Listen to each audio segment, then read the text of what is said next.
How do you get out of it? How do you dodge where you claimed it was an ice age and now you don't? Well, they claimed it was a landslide. And you know something? I believe they're correct. In fact, I believe that's the answer for all those supposed ancient glaciations during those 4 major periods of Earth history in their time scale. And you can see some of the material on the landslide right here. It came down this way. And some of them are well-rounded quartzite rocks.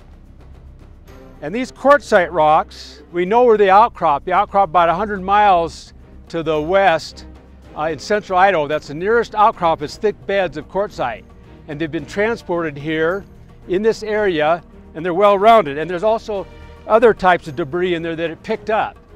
When the floodwaters were running off the continents, the resistant rocks were carried and rounded, but it eroded a lot of other types of rocks. And these rocks were pulverized to fine particles or silt, and they ended up sometimes being deposited at the same time as the quartzite.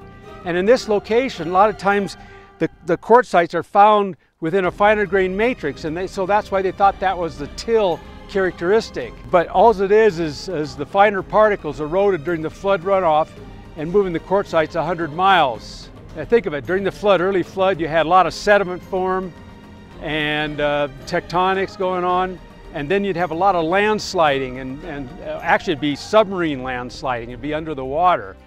And we can explain these features by gigantic submarine landslides during the flood. It can form the till-like feature where you have rocks floating in a finer grain matrix. That's the landslide signature also. It duplicates it. Also, as the landslide moves down a slope, it'll scratch the bedrock like you see right here. Also, scratched bedrock like this can be formed by water moving at high speeds with a lot of debris moving across it. It could also be formed by faulting and probably volcanic eruptions that push a lot of debris out. And scratched bedrock was even formed like this at Mount St. Helens when Spirit Lake came rushing up and then rushing down and carrying those millions of logs in there. And when it came up and down, it scratched the bedrock. So there's a lot of ways to scratch the bedrock besides glaciation. Because you have scratched bedrock is no automatic indication of an ancient ice age.